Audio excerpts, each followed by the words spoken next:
Hello students, कैसे हैं आप सभी। स्वागत है आप सभी का मिनी वर्ल्ड एजुकेशन की इस लेटेस्ट वीडियो में। सो स्टूडेंट्स, आज की क्लास में हम चैप्टर नंबर 7 कोऑर्डिनेट ज्योमेट्री बहुत अच्छे से डिस्कशन करने वाले हैं इसके बारे में, है ना। एक मतलब वन बाय वन हम अच्छे से सीखने वाले हैं कि इस चैप्टर में किस तरह से क्या क्वेश्चन बनते हैं, क्या है एक्सरसाइज के क्वेश्चन भी हम सॉल्व करेंगे, एग्जाम्पल्स भी सॉल्व करेंगे। सबसे पहले थोड़ा इंट्रोडक्शन पे आते हैं। कोऑर्डिनेट ज्योमेट्री, है ना, चैप्टर नंबर 7 जो है, इसमें अपने को कुछ चीजें पढ़नी है। जैसे कि एक अपने को पढ़ना है डिस्टेंस फॉर्मूला। 3 फॉर्मूले पढ़ेंगे हम। एक हम पढ़ेंगे डिस्टेंस फॉर्मूला, ठीक है। दूसरा हम पढ़ेंगे सेक्शन फॉर्मूला, और तीसरा हम पढ़ने वाले हैं इसमें एरिया ऑफ ट्राइंगल। मतलब ये 3 है ना, इन 3 पर ही क्वेश्चन बनने वाले हैं, है ना। हम क्या करेंगे, वन बाय वन इन तीनों को बहुत अच्छे से पढ़ने वाले हैं। सबसे पहले क्या है, डिस्टेंस फॉर्मूला, जिसको दूरी सूत्र कहते हैं हिंदी में, है ना। तो इस डिस्टेंस फॉर्मूले को हम अच्छे से एक बार देख लेते हैं ना। तो सबसे पहले हम क्या पढ़ेंगे, डिस्टेंस फॉर्मूला पढ़ेंगे। देखो डिस्टेंस फॉर्मूले में इधर मैं लिखता हूं, सबसे पहले क्या पढ़ रहे हैं हम, डिस्टेंस फॉर्मूला। जी तो स्टूडेंट देखो, डिस्टेंस फॉर्मूले का यूज कहां होता है, कब होता है, कैसे होता है, मैं आपको थोड़ा समझा देता हूं। जैसे कि मान लो 2 पॉइंट हैं, एक पॉइंट है यहां पर, ये पॉइंट है ए, और दूसरा पॉइंट है यहां पर बी। अगर आपको इसके कोऑर्डिनेट दे रखे, मान लो इसका कोऑर्डिनेट है x1 y1, इसका है x2 और y2, है ना। अगर इसके कोऑर्डिनेट इस तरह से गिवन है ना, तो इन दोनों के बीच का डिस्टेंस क्या होगा, इन दोनों कोऑर्डिनेट मतलब इन दोनों जो पॉइंट हैं, इन दोनों पॉइंट के बीच का डिस्टेंस क्या होगा, वो डिस्टेंस फाइंड करने के लिए हम किसका यूज करेंगे, डिस्टेंस फॉर्मूला यूज करेंगे। जैसे कि ए के कोऑर्डिनेट दे रखे हैं, बी के भी कोऑर्डिनेट दे रखे होंगे, दोनों कोऑर्डिनेट दे रखे होंगे, तो ए और बी के बीच का डिस्टेंस निकालने के लिए हम जिस फॉर्मूले का यूज करते हैं उसको हम बोलेंगे डिस्टेंस फॉर्मूला, है ना। डिस्टेंस फॉर्मूला हमारा क्या होगा, जैसे कि मान लो ए और बी के बीच का डिस्टेंस हमें निकालना है ना, तो रूट में फॉर्मूला होगा x2 माइनस x1 का whole square plus y2 minus y1 का होल स्क्वायर। ये स्टूडेंट फॉर्मूला है, इसको डिस्टेंस फॉर्मूला कहते हैं। और इसका यूज करके हम किन्हीं भी दो बिंदुओं के बीच, किन्हीं भी दो पॉइंट के बीच की दूरी को बहुत आसानी से हम फाइंड कर सकते हैं, है ना। तो ये बहुत सिंपल था, कोई ज्यादा बड़ी चीज थी नहीं, है ना। तो इस तरह से x2 माइनस x1 जो है, x2 माइनस x1 का whole square plus y2 minus y1 का होल स्क्वायर, ये हमारा क्या है, रूट में, इसको हम बोलेंगे डिस्टेंस फॉर्मूला, ठीक है। तो इस डिस्टेंस फॉर्मूले का यूज करके हम धीरे धीरे एग्जांपल वगैरह भी हम सॉल्व करने वाले हैं ना। तो चलो मूव करते हैं एनसीईआरटी की जो आपके एग्जांपल है उस पर, है ना। तो चलिए स्टूडेंट अब मूव करते हैं इसके एग्जांपल नंबर फर्स्ट पे, है ना। देखिए इसका एग्जांपल नंबर फर्स्ट क्या कह रहा है, do the points 3 2 -2 -3 and 2 3 form a triangle, if so name the type of a triangle. मतलब ये क्वेश्चन क्या कह रहा है, समझना ध्यान से, कि कुछ पॉइंट है अपने पास। देखो एक पॉइंट तो ये है, एक पॉइंट ये है, और एक पॉइंट ये है, 3 पॉइंट है हमारे पास, 3 बिंदु है। क्या ये 3 बिंदु मिलकर, कहने का मतलब कोई एक ट्राइंगल बना रहे क्या, ये देखना है अपने को, कि ये तीनों मिलकर कोई ट्राइंगल बना सकते हैं क्या, है ना।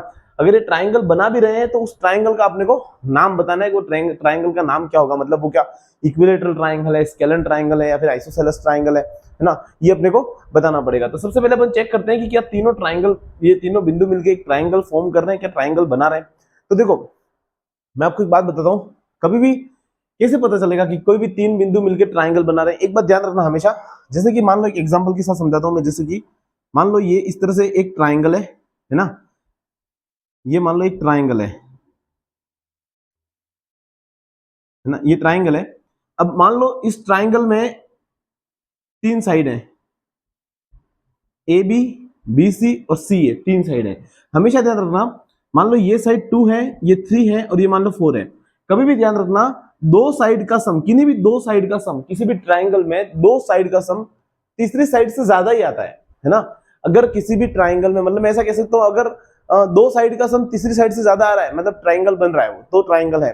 ऐसा कभी नहीं हो सकता कि ट्राइंगल के अंदर की दो साइड का सम तीसरी साइड से कम आ रहा है, ऐसा कभी नहीं हो सकता। जैसे अब देखो 3 और 2 कितना होता है, 5, तो 4 से बड़ा ही है ना।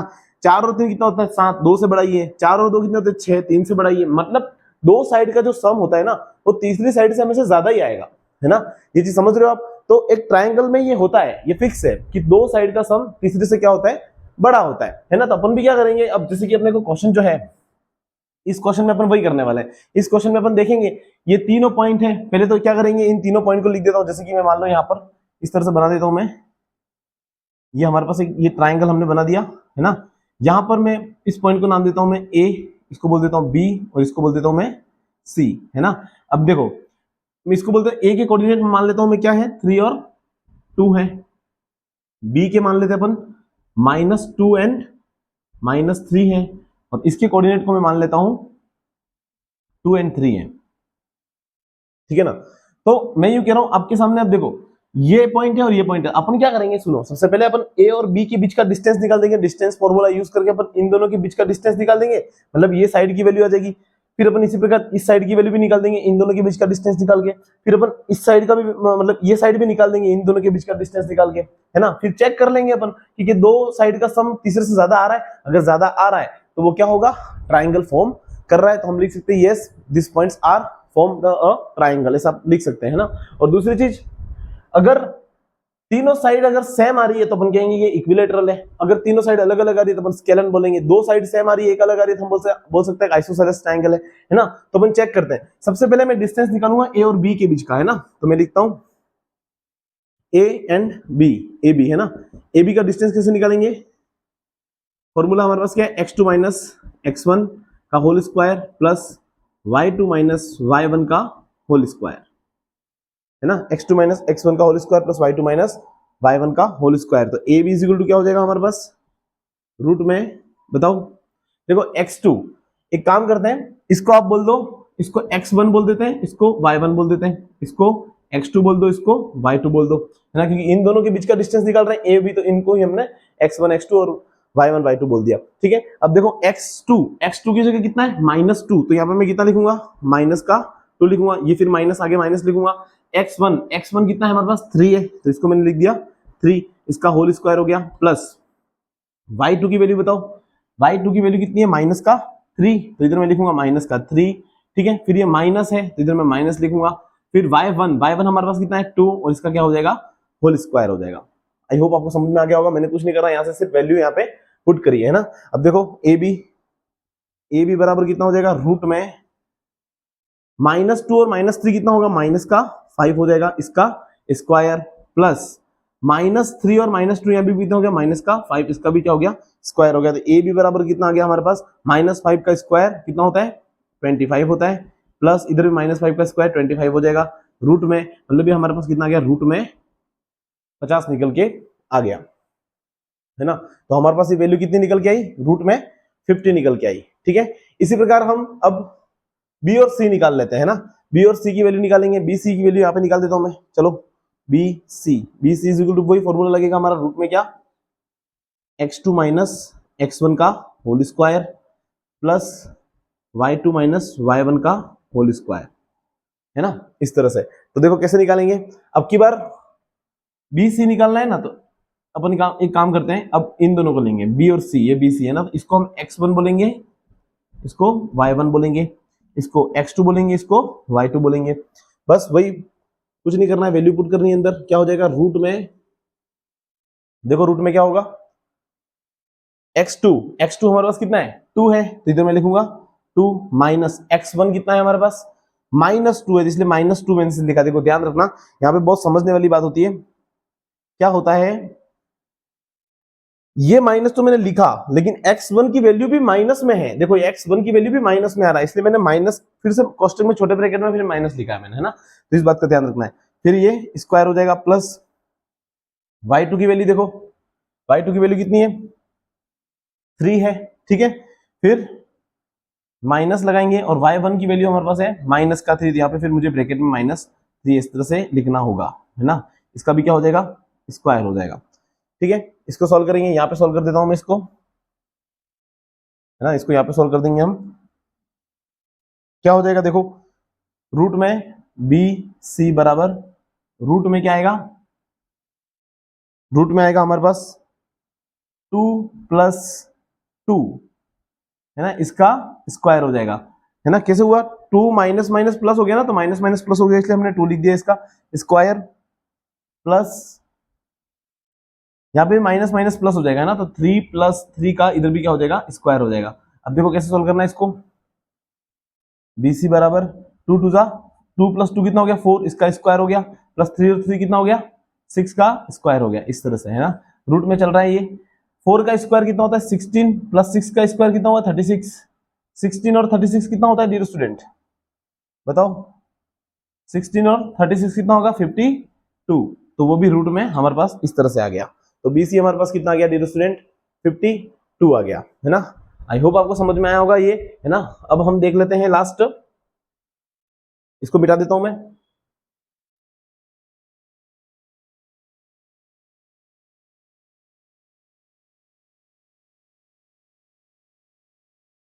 अब हम देखेंगे BC, है ना। BC निकल गया, अब CA या फिर AC निकाल देता हूं मैं, है ना। अब AC की बारी, तो AC कैसे निकालेंगे देखेंगे ध्यान से। सेम टू सेम तरीके से निकालना है, बस हम क्या करेंगे x1 और y1 की वैल्यू को हम क्या कर देंगे चेंज कर देंगे, है ना। तो यहाँ पे मैं लिखता हूं AC। देखो AC कैसे निकालेंगे, AC में देखो इसको मैं हटा देता हूं।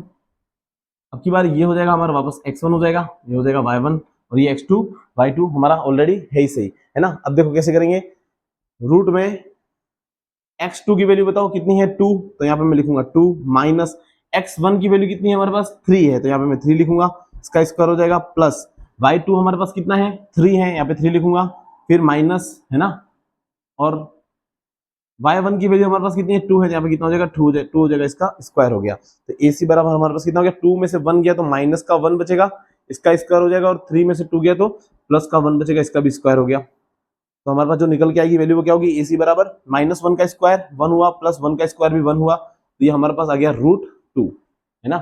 अब आप देख सकते हो हमारे पास तीनों तीन वैल्यू अलग अलग आई है ना। एक वैल्यू हमारे पास जो सबसे पहले हमने निकाली थी वो कितनी आई थी √50 आई थी, इसके बाद ये कितनी आई √52 आई, और इसके बाद ये कितनी आई √2 आई, है ना। तो ये आप अच्छे से जानते हो, ठीक है। तो देखो अगर √50 को अगर आप रूट से बाहर निकालोगे, √50 को अगर रूट से बाहर निकालोगे, सुनो ध्यान से, √50 को अगर आप रूट से बाहर निकालोगे तो ये 7.0 समथिंग आएगा, 04 समथिंग आएगा, है ना।